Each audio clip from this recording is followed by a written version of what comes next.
Hello, good morning, जोहार। सुबह की खबरों के साथ मैं हूं मुकेश और आप देख रहे हैं झारखंड बुलेटिन। वक्त हो चला है झारखंड की ताजा खबरों से रूबरू होने का। इससे पहले हमारे यूट्यूब चैनल को सब्सक्राइब जरूर करें। केंद्रीय विद्यालयों में 32 सीटों पर ही दाखिले आवेदन आज से। केंद्रीय विद्यालयों में कक्षा 1 और अन्य कक्षाओं में दाखिले अब 32 सीटों पर ही लिए जाएंगे। राष्ट्रीय शिक्षा नीति 2020 के तहत हर सेक्शन में 8 सीटें कम हो गई हैं। ऐसे में कक्षा 1 को छोड़कर स्कूल केवल उन्हीं कक्षाओं में नामांकन लेगा जिनमें बच्चे 32 से कम होंगे। सिंगल गर्ल चाइल्ड का कोटा भी समाप्त कर दिया गया। सत्र 2024-25 में आवेदन की प्रक्रिया आज से शुरू होगी। कक्षा 1 के लिए ऑनलाइन और अन्य के लिए आवेदन ऑफलाइन होंगे। 11वीं के लिए आवेदन 10वीं के रिजल्ट के बाद होंगे। रांची में जेपीएससी घेराव स्थगित, नहीं मिली अनुमति। जेपीएससी कार्यालय घेराव को स्थगित कर दिया गया है। 1 अप्रैल को अभ्यर्थियों ने जेपीएससी कार्यालय घेरने का ऐलान किया था। रांची एसडीओ कार्यालय ने घेराव करने की अनुमति देने से इनकार कर दिया है। 10 अप्रैल को नजर आएगा चांद तो 11 को मनेगी ईद। ईदगाहों और मस्जिदों में ईद की नमाज को लेकर तैयारी शुरू कर दी गई। ईद में अब 10 दिनों का ही वक्त बचा है। 10 अप्रैल को चांद के नजर आने की संभावना है। अगर इस दिन चांद नजर आता है तो 11 अप्रैल को ईद का त्यौहार मनाया जाएगा। रविवार की शाम से तीसरा असरा शुरू हो गया। मैट्रिक और इंटर का रिजल्ट अप्रैल में आने की संभावना, मूल्यांकन कार्य अंतिम चरण में। झारखंड में इस वर्ष मैट्रिक और इंटर की परीक्षा का रिजल्ट अप्रैल में ही जारी होगा। झारखंड एकेडमिक काउंसिल ने इसकी तैयारी शुरू कर दी है। मैट्रिक का रिजल्ट 15 से 20 अप्रैल तक और इंटर साइंस और कॉमर्स का रिजल्ट 30 अप्रैल तक जारी किया जाएगा। उत्तर पुस्तिका मूल्यांकन का कार्य अंतिम चरण में है। इंटर आर्ट्स को छोड़कर मैट्रिक और इंटर साइंस और कॉमर्स की कॉपियों का मूल्यांकन अप्रैल प्रथम सप्ताह में समाप्त हो जाएगा। इंटर कला संकाय का रिजल्ट मई के प्रथम सप्ताह में जारी होने की संभावना है। गर्मी का प्रकोप दिखते ही स्वास्थ्य विभाग अलर्ट, लू को लेकर रिम्स प्रबंधन ने की तैयारी। राज्य में मार्च के अंतिम सप्ताह से ही गर्मी का प्रकोप दिखने लगा। अधिकतम तापमान 33 से 35 डिग्री सेल्सियस तक पहुंच रहा है। वहीं लू की आशंका को देखते हुए स्वास्थ्य विभाग ने एडवाइजरी जारी कर दी। इसके लिए राज्य के सभी मेडिकल कॉलेज और जिला अस्पतालों में भी तैयारी कर ली गई है। अस्पतालों में ओआरएस और जीवन रक्षक दवाओं का पर्याप्त स्टॉक रखा जा रहा है। आज से सफर होगा महंगा। झारखंड के टोल प्लाजा में 5 से 20 रुपए तक का बढ़ा टैक्स। केंद्रीय सड़क परिवहन और राजमार्ग मंत्रालय ने राष्ट्रीय राजमार्ग पर टोल टैक्स बढ़ा दिया। यह 1 अप्रैल से लागू होगा। अब वाहन चालकों को टोल प्लाजा में ज्यादा पैसे देने होंगे। राज्य में स्थित टोल प्लाजा में 5 से लेकर 20 रुपए तक की बढ़ोतरी की गई है। वहीं वन वे के लिए कई टोल प्लाजा में छोटे वाहनों पर टैक्स की बढ़ोतरी नहीं की गई, लेकिन उसी दिन वापसी पर 5 रुपए की वृद्धि की गई। रांची के बिरसा मुंडा एयरपोर्ट से आज से नए टाइम टेबल के आधार पर होगी आवाजाही। प्रतिदिन उड़ेगी 23 फ्लाइट। रांची के बिरसा मुंडा एयरपोर्ट से उड़ान भरने वाले विभिन्न विमानों के लिए समर शेड्यूल जारी हो गया। फ्लाइटों की समय सारणी में 5 से 10 मिनट का परिवर्तन हुआ है। 31 मार्च से रांची से 30 फ्लाइटें उड़ेंगी। इसमें प्रतिदिन 23 फ्लाइट उड़ान भरेगी। वहीं सप्ताह में 1 से 4 दिन तक 7 फ्लाइट उड़ेगी। दिल्ली के लिए सबसे अधिक प्रतिदिन 9 फ्लाइट उड़ेगी। वहीं बेंगलुरु के लिए 4 और कोलकाता के लिए 3 फ्लाइट उड़ान भरेगी। रांची से यात्रियों को चेन्नई, अहमदाबाद, भुवनेश्वर, देवघर, पटना, हैदराबाद, दिल्ली, मुंबई और बेंगलुरु के लिए सीधी विमान सेवा मिलेगी। वहीं रांची से लखनऊ और गोवा के लिए सीधी विमान सेवा बंद कर दी गई। गोड्डा सांसद पर एफआईआर, मेडिकल कॉलेज हड़पने का आरोप, पत्नी बेटे समेत 9 के खिलाफ कंप्लेन। बीजेपी सांसद बोले, आरोप साबित हुआ तो राजनीति छोड़ दूंगा। गोड्डा से बीजेपी सांसद निशिकांत दुबे पर मेडिकल कॉलेज हड़पने का आरोप लगाते हुए एफआईआर दर्ज कराई गई है। सांसद के साथ साथ उनकी पत्नी अनामिका गौतम सहित 9 लोगों पर परित्राण मेडिकल कॉलेज हड़पने का आरोप लगाते हुए जसीडीह थाने में मामला दर्ज कराया गया है। मेडिकल कॉलेज के मालिक और 52 बीघा कस्टर टाउन देवघर के रहने वाले शिवदत्त शर्मा ने मामला दर्ज कराया है, जिसमें परित्राण मेडिकल कॉलेज और अस्पताल को साजिश के तहत हड़पने, धोखाधड़ी करने सहित अन्य धाराओं के तहत शिकायत की गई। थाने में शिकायत दर्ज होने पर आपत्ति जताते हुए गोड्डा से भाजपा प्रत्याशी निशिकांत दुबे ने कहा है कि अगर झारखंड पुलिस आरोप साबित कर दे तो मैं राजनीति छोड़ दूंगा। रामलीला मैदान में इंडिया गठबंधन की महारैली, कल्पना सोरेन बोली, लोकतंत्र बचाने के लिए सड़क पर आना होगा, झारखंड झुकेगा नहीं। लोकसभा चुनाव से पहले दिल्ली के रामलीला मैदान में प्रधानमंत्री मोदी के खिलाफ बने देशव्यापी इंडिया गठबंधन की महारैली में झारखंड के मुख्यमंत्री चंपई सोरेन, पूर्व मुख्यमंत्री हेमंत सोरेन की पत्नी कल्पना मुर्मू सोरेन और झारखंड मुक्ति मोर्चा की नेता महुआ माझी शामिल हुए। झारखंड के मुख्यमंत्री चंपई सोरेन ने कहा कि इंडिया ब्लॉक की लोकतंत्र बचाओ महारैली लोकतंत्र को बचाने के लिए है, लोगों को यह बताने के लिए है कि केंद्र की अभी जो सरकार है और तानाशाही को बढ़ावा दे रही है। वहीं जमीन घोटाला मामले में रांची के होटवार जेल में बंद हेमंत सोरेन की पत्नी कल्पना मुर्मू सोरेन ने कहा है कि हम अपने देश के लोकतंत्र को बचाने के लिए यह सब कर रहे हैं। उन्होंने कहा कि हम लोगों को यह बताना चाहते हैं कि अगर आप अपने देश में लोकतंत्र चाहते हैं, लोकतंत्र को जीवित रखना चाहते हैं, तो आपको आगे आना होगा, अपने लोकतंत्र के लिए लड़ना होगा। झामुमो विधायक लोबिन का ऐलान, पार्टी ने नहीं उतारा तो निर्दलीय उतरेंगे राजमहल से। झारखंड मुक्ति मोर्चा के विधायक लोबिन हेम्ब्रम ने ऐलान किया है कि वे हर हाल में राजमहल से चुनाव लड़ेंगे। पार्टी ने उतारा तो भी, नहीं उतारा तो भी। अगर पार्टी ने नहीं उतारा तो निर्दलीय मैदान में उतरकर चुनाव लड़ेंगे। उन्होंने कहा कि राजमहल में मौजूदा सांसद विजय हांसदा के प्रति नाराजगी है। यदि उनको टिकट मिला तो पार्टी को नुकसान होगा।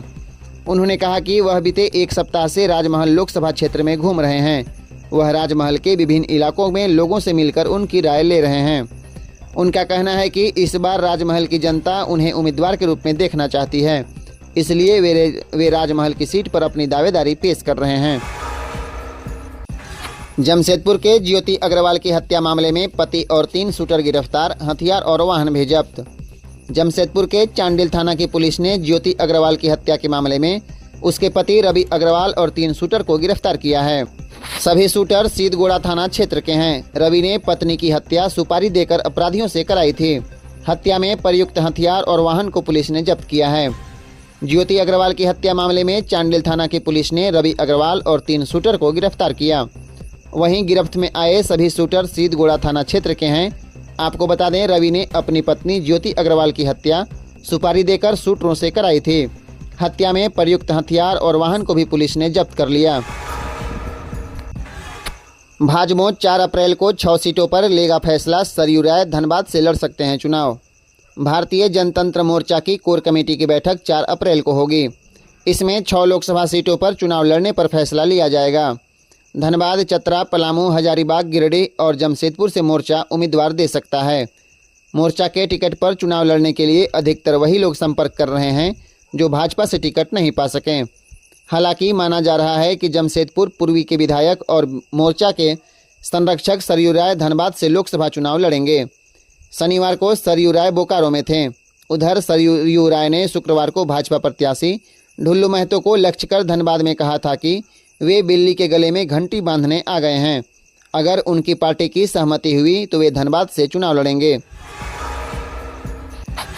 प्रेम प्रसंग में अंतर्राष्ट्रीय पैरा बैडमिंटन खिलाड़ी की हत्या। हजारीबाग में प्रेमिका बोली, पैसों के लिए दोस्ती की, पीछे पड़ गया था इसलिए प्रेमी के साथ कर दिया मर्डर। हजारीबाग में अंतर्राष्ट्रीय पैरा बैडमिंटन खिलाड़ी प्रशांत कुमार सिन्हा की गला दबाकर हत्या कर दी गई। खिलाड़ी की हत्या उसी की प्रेमिका काजल सिन्हा ने अपने नए प्रेमी रौनक कुमार के साथ मिलकर की। हत्या के बाद शव को प्लास्टिक की बोरी में पैक कर छड़वा डैम स्थित पुल के नीचे फेंक दिया। पुलिस ने काजल और उसके दोस्त को गिरफ्तार कर लिया। पूछताछ में काजल ने अपना जुर्म कबूल किया है। काजल ने बताया कि उसने पैसे के लिए प्रशांत से दोस्ती की थी, लेकिन प्रशांत को उससे प्यार हो गया। काजल उससे पीछा छुड़ाना चाहती थी, लेकिन वह उसे छोड़ नहीं रहा था। इसके साथ ही फोटो वीडियो वायरल करने की धमकी दे रहा था। इसी वजह से उसने प्रशांत की हत्या करने की प्लानिंग की और उसे 11 मार्च को जमशेदपुर से हजारीबाग बुलाया। फिर 12 मार्च को उसकी हत्या कर 100 को बोरी में पैक कर फेंक दिया। पुलिस ने युवती की निशानदेही पर कटक मसांडी थाना क्षेत्र के छड़वा डैम स्थित पुल से सड़ी गली अवस्था में उसकी लाश बरामद की। टीपीसी के हथियार सप्लायर धराए, पकड़े गए टीएसपीसी उग्रवादियों के हथियार सप्लायर, हथियार बरामद।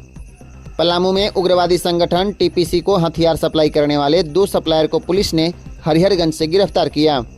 उनके पास से एक लोकल मेड कार्बाइन, एसएलआर का मैगजीन, एलएमजी का मैगजीन, 3 जिंदा गोली बरामद की गई। गिरफ्तार सप्लायरों में हरिहरगंज थाना क्षेत्र के कटैया कुरहत के रहने वाले गोविंद कुमार और बिहार के औरंगाबाद जिला के टणवा थाना क्षेत्र के लहंकरमा, बरईखाप उपाध्याय, बिगहा के घनश्याम चौबे शामिल हैं। एसपी रिश्मा रमेशन ने रविवार को प्रेस वार्ता में इसकी जानकारी दी। उन्होंने बताया कि सूचना मिली थी कि उग्रवादी संगठन टीपीसी को हथियार सप्लाई देने के लिए गोविंद कुमार अपने घर में हथियार मैगजीन रखे हुए हैं और अपने सहयोगियों से अन्य कई तरह के हथियार, गोली, मैगजीन मंगाने वाला है। इसी के तहत ग्राम कुरहत में गोविंद के घर छापेमारी की गई। यहां से मोबाइल फोन, एसएलआर का 2 मैगजीन और 2 जिंदा गोली बरामद की गई। उसकी निशानदेही पर उसके सहयोगी टीएसपीसी के सदस्य घनश्याम चौबे को हरिहरगंज से गिरफ्तार किया गया। घनश्याम चौबे की निशानदेही पर mobile phone, local made carbine हथियार, एसएलआर का मैगजीन, एलएमजी का मैगजीन 3 और 1 गोली बरामद की गई। माओवादियों का मतदान बहिष्कार, टोंटो इलाके में लगाया पोस्टर और बैनर, मतदान नहीं करने का दिया संदेश। पश्चिमी सिंहभूम जिले में लोकसभा चुनाव से पहले नक्सलियों ने एक बार फिर से चुनाव बहिष्कार के लिए जनता से अपील करना शुरू कर दिया है। नक्सलियों ने टोंटो थाना क्षेत्र के लिसी मोती, बड़ा लुइया, छोटा लुइया आदि क्षेत्रों में नक्सलियों ने पोस्टर बैनर लगाकर लोगों से वोट नहीं देने की अपील की है। हालांकि पुलिस ने इस मामले को लेकर अब तक कोई जानकारी मीडिया से साझा नहीं किया। चुनाव को लेकर पुलिस प्रशासन की पूरी कोशिश है कि जनता भयमुक्त वातावरण में लोकसभा चुनाव में मतदान करे और इसको लेकर टोंटो क्षेत्र में लगातार सुरक्षा बलों का नक्सल विरोधी अभियान जारी है। ग्राहक संतुष्टि सर्वे, रांची एयरपोर्ट में खानपान की व्यवस्था से असंतुष्ट है यात्री, छठे पायदान पर पहुंचा। देश के 42 एयरपोर्ट पर ग्राहक संतुष्टि सर्वे रिपोर्ट में रिजल्ट में देश का नंबर 1 रहने वाला रांची एयरपोर्ट इस बार छठे पायदान पर फिसल गया। यात्रियों को रांची एयरपोर्ट पर बेहतर सुविधा दरभंगा एयरपोर्ट पर मिल रही है। यह सर्वे रिपोर्ट जुलाई 2023 से दिसंबर तक जारी की गई। एयरपोर्ट अथॉरिटी ऑफ इंडिया ने सर्वे रिपोर्ट जारी की है। इस रिपोर्ट के अनुसार पहले नंबर पर भोपाल एयरपोर्ट रहा। बिरसा मुंडा एयरपोर्ट, रांची की व्यवस्था से यात्री असंतुष्ट हैं। एयरपोर्ट के एंट्री पॉइंट से लेकर विमान में बैठने तक की व्यवस्था पर यात्रियों ने सवाल उठा दिए। खासकर एयरपोर्ट पर पार्किंग की व्यवस्था से यात्री सबसे ज़्यादा परेशान हैं। वहीं एयरपोर्ट पर सुरक्षा कर्मियों का व्यवहार भी खराब है। एयरपोर्ट पर खानपान की व्यवस्था भी ठीक नहीं, क्योंकि एयरपोर्ट पर रेस्टोरेंट नहीं है। जो खानपान के छोटे शॉप हैं वहां यात्रियों को पसंदीदा खानपान के सामान भी नहीं मिलते हैं। यात्री नहीं मिलने पर टाटानगर से चलने वाली 4 जोड़ी स्पेशल ट्रेनों को रद्द किया गया। दक्षिण पूर्व रेलवे जोन ने टाटानगर से चलने वाली होली स्पेशल और साप्ताहिक स्पेशल ट्रेन को रद्द कर दिया। इसमें टाटा सहरसा होली स्पेशल, टाटा सहरसा साप्ताहिक स्पेशल, टाटा बरौनी होली स्पेशल और टाटा बरौनी साप्ताहिक स्पेशल शामिल हैं। इससे पूर्व से इन ट्रेनों में टिकट कराए यात्रियों को परेशानी होगी। हालांकि रेलवे यात्रियों को पूरा रिफंड वापस करेगी। रेलवे की सूत्रों की माने तो रेलवे ने होली स्पेशल और साप्ताहिक स्पेशल ट्रेन होली की भीड़ के मद्देनजर घोषित की थी, पर इन ट्रेनों में कोई यात्री ही नहीं मिल रहे थे। 20 कोच की इन ट्रेनों में मुश्किल से 250 से 300 यात्री ही मिल रहे थे। ऐसे में रेलवे ने ट्रेनों को रद्द करने की घोषणा की है। झारखंड की सलीमा टेटे को सर्वश्रेष्ठ महिला खिलाड़ी का अवार्ड, पुरुषों में हार्दिक सिंह को मिला पुरस्कार। हॉकी इंडिया के 6ठे वार्षिक पुरस्कार 2023 का आयोजन रविवार को दिल्ली में किया गया। इसमें झारखंड की सलीमा टेटे को वर्ष की सर्वश्रेष्ठ महिला खिलाड़ी के लिए hockey India Balbir Singh senior पुरस्कार से सम्मानित किया गया। सलीमा को हॉकी इंडिया की ओर से 25 लाख का चेक दिया गया। वहीं पुरुषों में हार्दिक सिंह को वर्ष का सर्वश्रेष्ठ पुरुष खिलाड़ी के रूप में सम्मानित किया गया है। इस वर्ष हॉकी इंडिया की ओर से 8 श्रेणियों में कुल 32 खिलाड़ियों को वार्षिक पुरस्कारों के लिए शॉर्ट लिस्ट किया गया, जिनके बीच कुल 7.56 करोड़ की राशि दी गई। सलीमा टेटे के अलावा झारखंड की दीपिका सोरेन को upcoming player of the year under 21 महिला के लिए अंशुता लकड़ा अवार्ड से सम्मानित किया गया। इसके तहत हॉकी इंडिया की ओर से 10 लाख रुपए का चेक दिया गया। आरपीएफ ने 3 युवती का किया रेस्क्यू, लेकर जा रही महिला धराई। बोकारो रेलवे स्टेशन से मानव तस्करी के लिए ले जा रही 3 लड़कियों को आरपीएफ ने बरामद किया। मामले से जुड़ी एक महिला को भी गिरफ्तार किया गया है। आरपीएफ ने सभी को जीआरपी को सौंप दिया। बताया जाता है कि तीनों लड़कियों को काम दिलाने के बहाने तमिलनाडु ले जाने के क्रम में बोकारो रेलवे स्टेशन पर इन्हें पकड़ा गया। इनमें से एक जरीडीह थाना क्षेत्र के तुपकाडीह की निवासी हैं, जबकि 2 पिंडराजोरा थाना क्षेत्र की रहने वाली हैं। तीनों को तुपकाडीह क्षेत्र के तांत्रे दक्षिण पंचायत स्थित नूतनडीह की भारती कुमारी अपने साथ तमिलनाडु के तिरुपुर स्थित धागा फैक्ट्री में काम दिलाने के लिए ले जा रहे थे। मामले को लेकर आरपीएफ ने जीआरपी में मामला दर्ज कराया है।